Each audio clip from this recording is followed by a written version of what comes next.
Bonsoir, notre Luxury Story nous amène aujourd'hui au bord de l'Yonne, en Bourgogne, pour aller à la rencontre du directeur d'un grand chef, on en reparlera de quelques instants, du Relais Château, la Côte Saint-Jacques. Bonsoir, monsieur Jean-Michel Laurin. Bonsoir. Alors, racontez-nous un petit peu la Côte Saint-Jacques.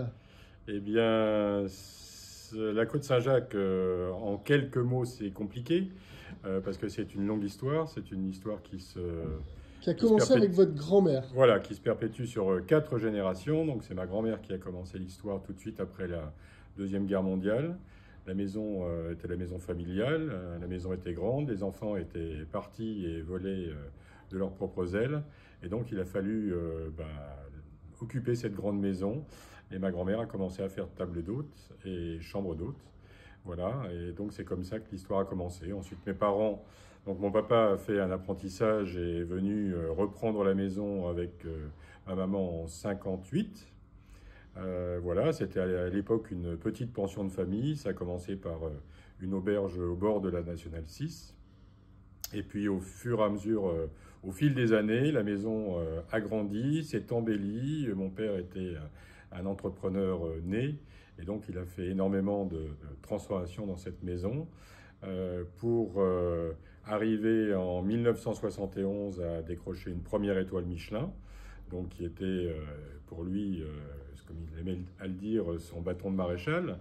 Mais il ne s'est pas arrêté là, ils ont continué à travailler, ils ont eu une deuxième étoile en 76 et puis une troisième ensemble en 86, puisque moi je suis revenu travailler dans cette maison en 1983, donc si vous comptez bien, dans moins d'une semaine, ça fera exactement 40 ans que je travaille dans cette maison, dans la Côte Saint-Jacques. Voilà, et donc Donc bientôt l'occasion de passer le témoin, on en reparlera. voilà, et donc en 86, on a obtenu ensemble avec mon papa cette troisième étoile Michelin.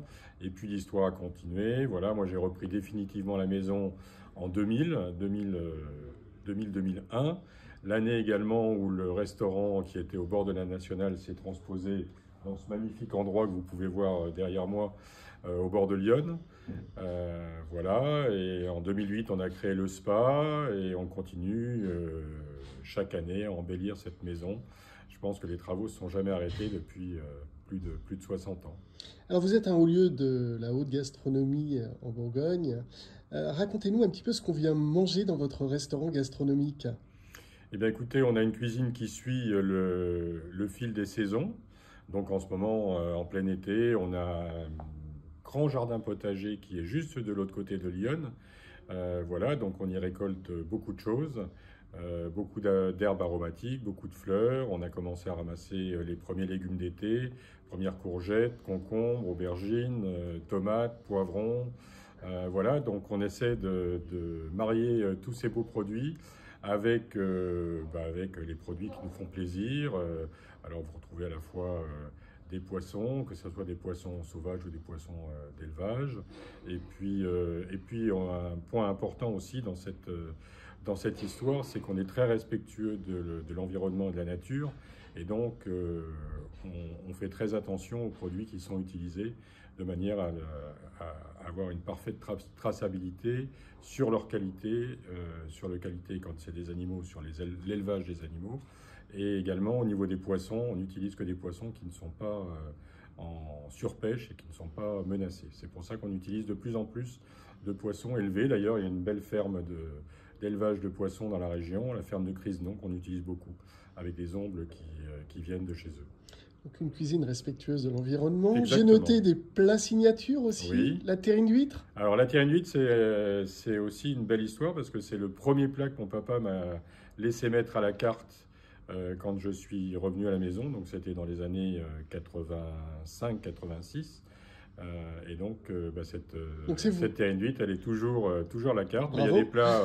il y a des plats un peu Le riz de veau, je coquins crois. comme le boudin noir aux pommes, qui est une recette traditionnelle qu'on fait depuis très longtemps. La poularde de Bresse à la vapeur de champagne. Voilà, on a également effectivement un lieu légèrement fumé qui est servi avec une sauce agrémentée au caviar. Et puis en dessert, on a le millefeuille qui est un dessert traditionnel. Mais Tout ça, ce sont des plats signatures, ce sont des plats qui sont issus de mon époque, on va dire, qui est encore actuelle, et puis l'époque de mon papa. Mais il y a maintenant la nouvelle génération, donc Alexandre, donc, qui est mon neveu, le fils de ma sœur. À qui vous allez passer le témoin. Et j'ai bien commencé, parce que le témoin est bien déjà passé. Et donc maintenant, tous les plats qui sont hors plat signature sont créés par Alexandre, voilà, qui est malheureusement pas là ce soir, mais prochaine fois. Voilà, donc à lui d'inventer la terrine d'huître de demain. Exactement. Il a déjà commencé. Il y a pas mal de plats qui sont magnifiques et qui sont sur la carte et qui sont signés Alexandre. Alors bien sûr, on est en Bourgogne. Peut-être en quelques mots, quelques vins de Bourgogne en particulier qui vous font rêver ou qui vous inspirent pour votre cuisine? Bon, je ne vais pas en citer parce que je vais me fâcher avec beaucoup de vignerons, mais on est quand même l'emblématique de la région. Et de proche de Joigny, c'est quand même Chablis.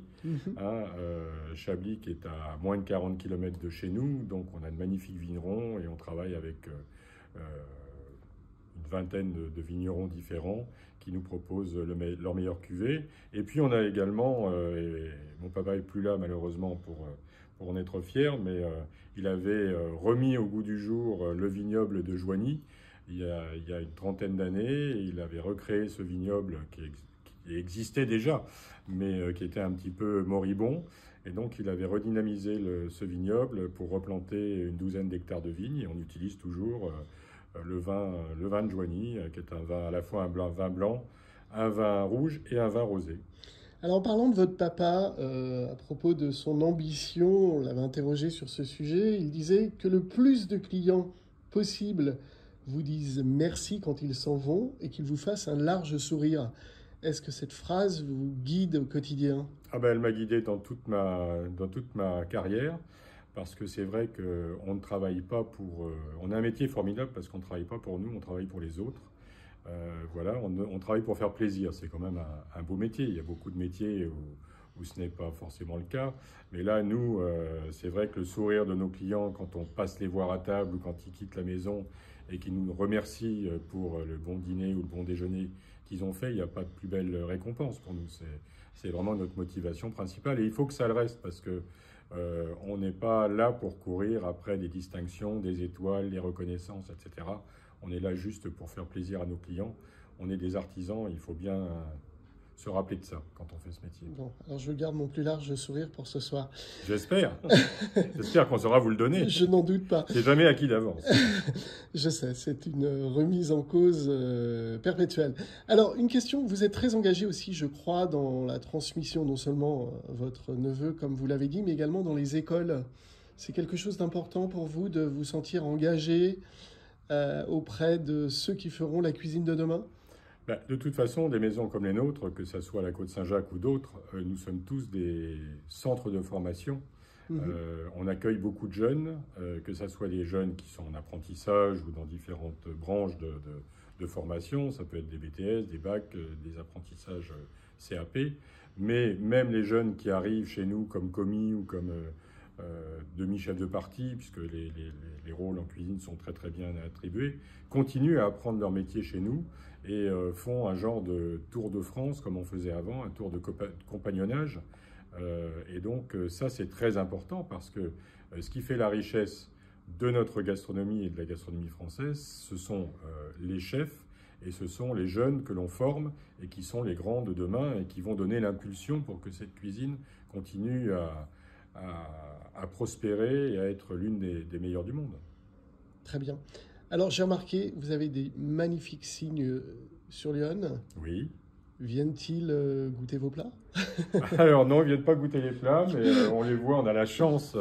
Tous les ans, on a J'en ai compté famille. 7. Oui, mais en fait, il y a les parents et il y a 5 petits qui ont bien grandi et qui ressemblent maintenant à leurs parents, qui vont pas tarder à s'envoler et à voler de leurs propres ailes. Mais effectivement, tous les ans, on retrouve une nouvelle portée et on les guette au printemps pour les voir arriver, grandir et puis quitter le nid familial. Voilà, quel beau nid. C'est ça.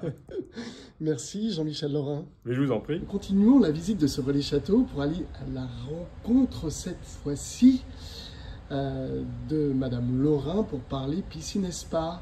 Racontez-nous. Bonsoir. Bonsoir. Donc à la Côte Saint-Jacques, nous avons un spa de 800 mètres carrés sur 2 étages où l'on propose des espaces détente, des cabines de soins. Notamment, nous avons un soin signature qui s'appelle l'élixir des tropiques, où on vous propose un massage à 4 mains avec 2 spa-thérapeutes. Et ensuite, une fois que vous êtes bien détendu, on a une baignoire au furreau juste à côté dans la même salle, dans laquelle on va mettre du lait d'ânesse et des pétales de fleurs et vous servir un petit thé pour vous détendre, des pâtisseries ou des trucs de champagne. Vous proposez aussi, je crois, des expériences au spa pour couple dans la piscine directement? Pas dans la piscine, mais... dans le spa de la piscine. Tout à fait, dans le spa, nous avons une salle qu'on appelle VIP, dans laquelle on a un hammam privé avec un bain à bulles privé et un espace détente, où là, les couples ou entre amis, vous pouvez profiter en privatisant l'espace de toutes ces installations. Vous offrez aussi des services spa dans certaines des suites? Alors, en fait, on a 2 suites avec des bains bouillonnants sur la terrasse qui surplombent Lyon, toujours tournés vers la rivière, ce qui est très agréable. Et là, pour le coup, vous pouvez profiter du bain bouillonnant tant que vous avez la chambre. Très bien. Merci à vous. Merci.